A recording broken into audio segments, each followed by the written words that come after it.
여호와께서 모세에게 말씀하여 이르시되 이스라엘 자손에게 말하여 그들에게 이르라.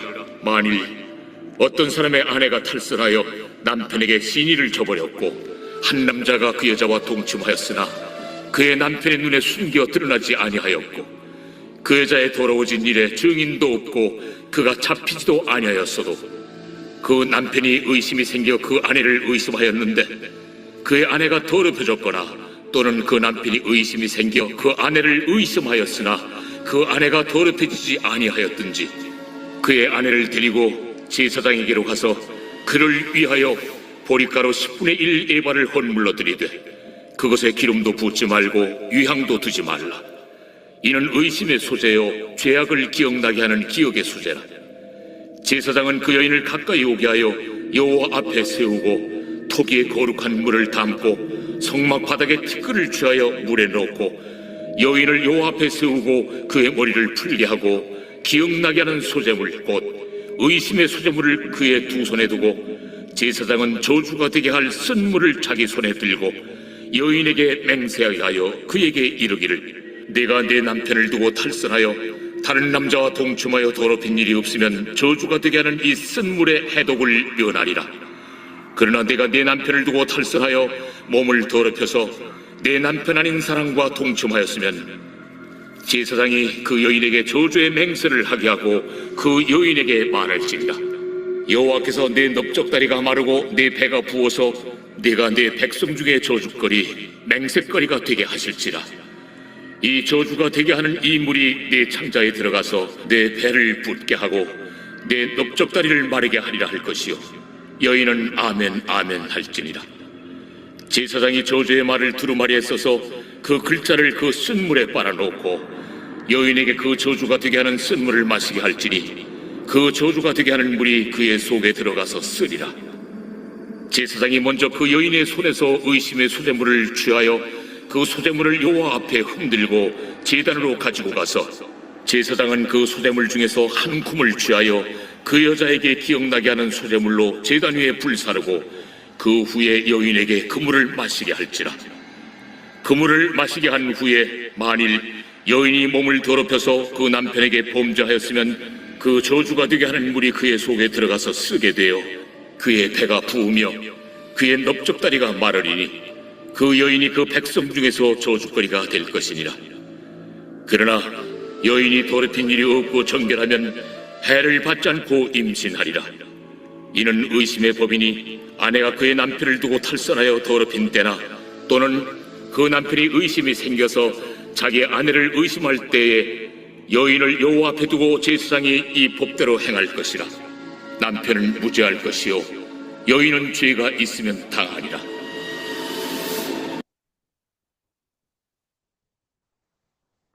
네, 오늘 본문의 말씀은 의심의 제사에 대해서 말씀을 주시고 있습니다.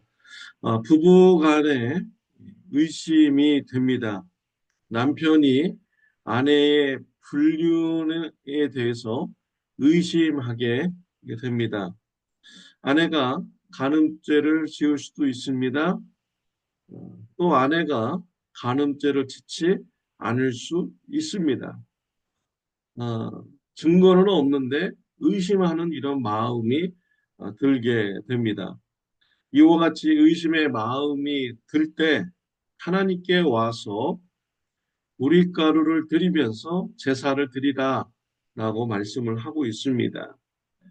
제사장은 보리가루에 기름과 유향을 붓지 말고 불에 태워서 제사를 하나님께 드려야 됩니다. 기름과 유향을 붓지 않는 이유는 하나님께 향기로운 제사가 아니기 때문이지요.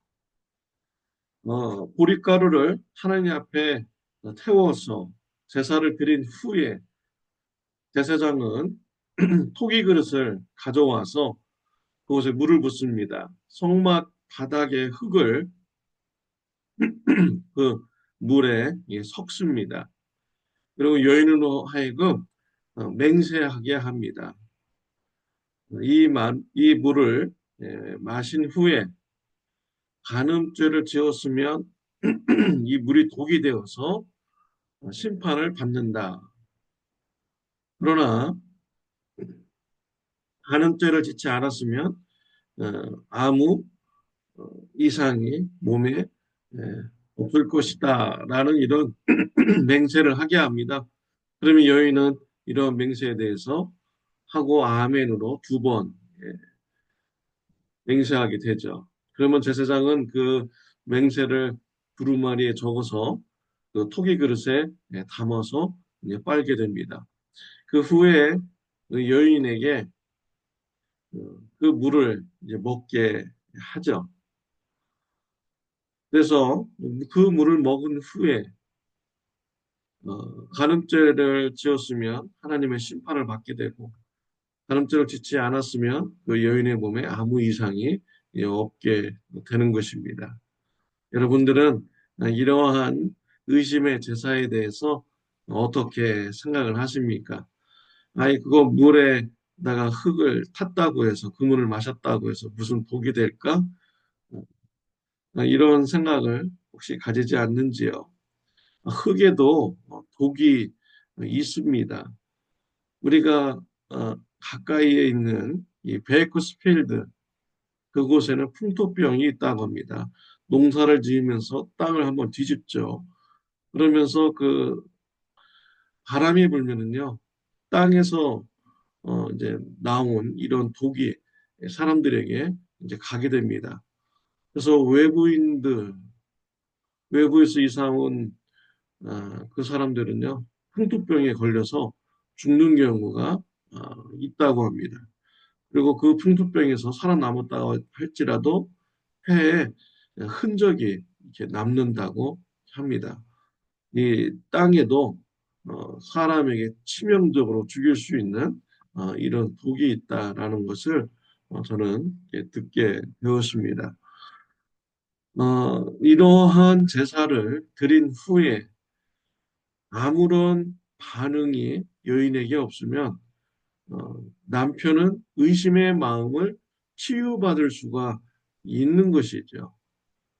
더 이상 의심할 필요가 없는 것입니다. 하나님께서 증거해 주셨기 때문입니다.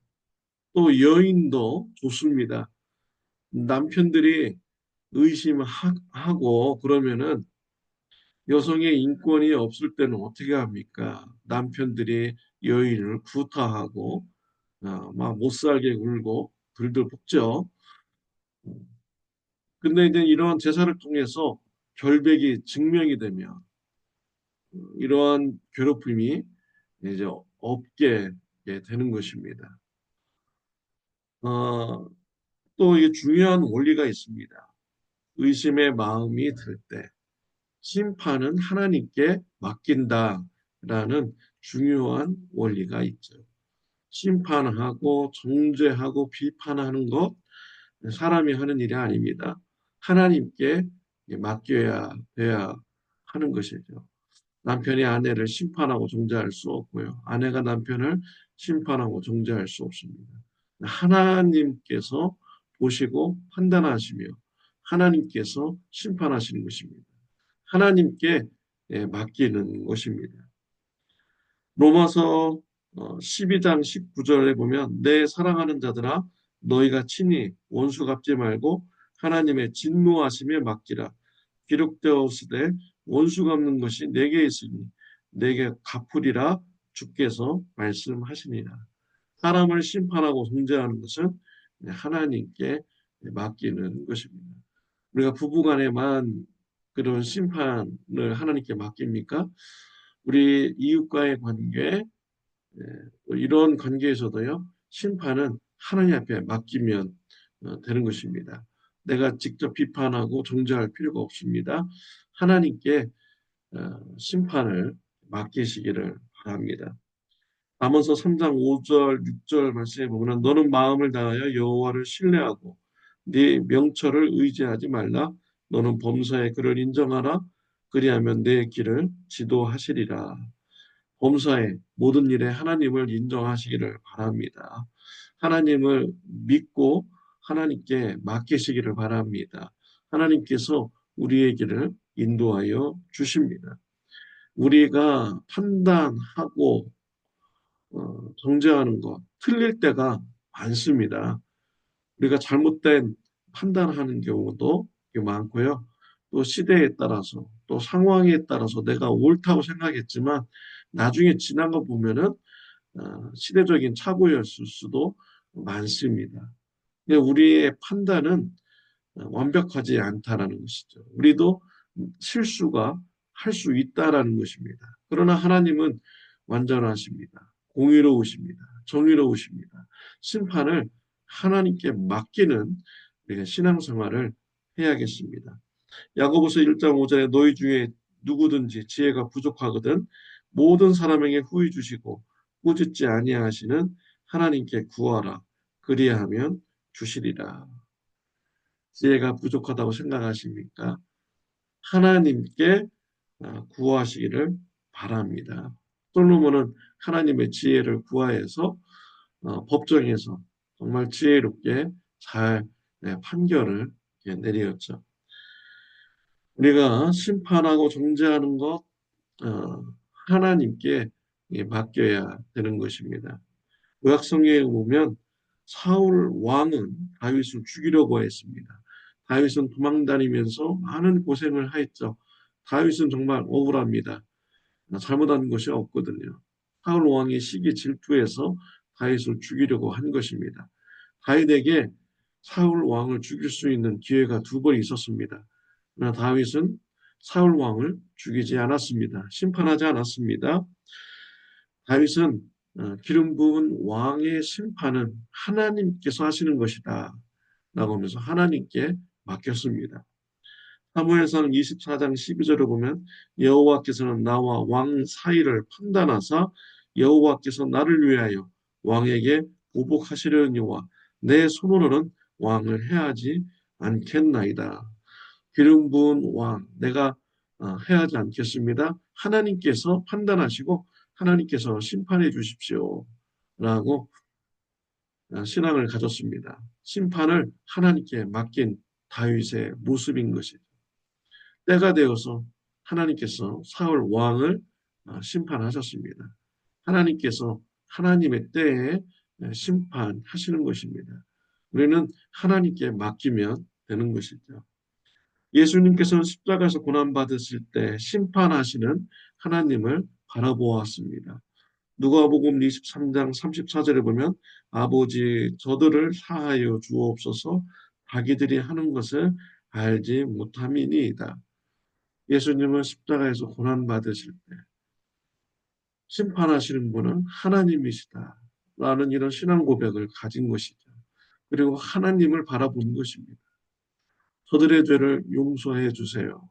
저들이 알지 못함이니이다 라고 예수님은 심판하시는 하나님을 인정하면서 하나님을 바라보았습니다. 그리고 오히려 용서를 구하는 기도를 예수님께서는 드렸죠.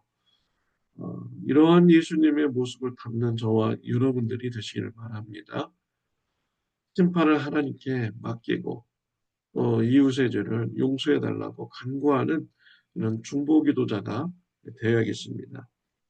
스데반 집사님은 복음을 전하다가 돌에 맞아 죽었습니다. 그때 스데반 집사님은 심판하시는 하나님을 바라보았습니다.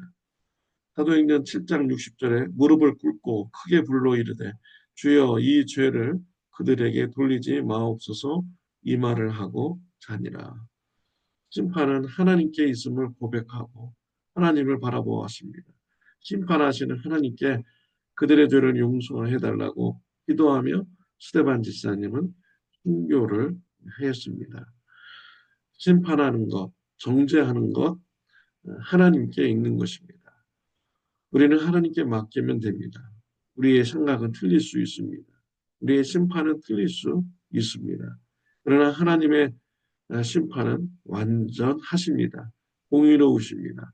정의로우십니다.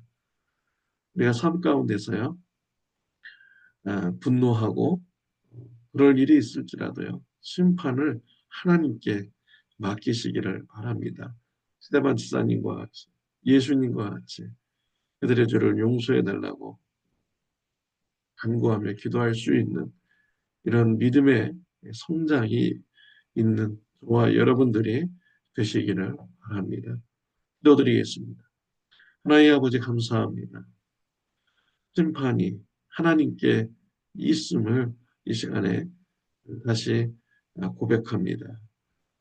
우리의 삶 가운데서 비판하는 일, 정죄하는 일, 심판하는 일을 하나님께 맡기게 하여 주옵소서.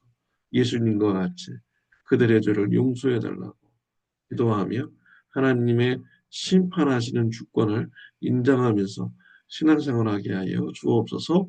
예수님의 이름으로 기도드렸습니다. 아멘. 좋은 하루 되시기를 바랍니다.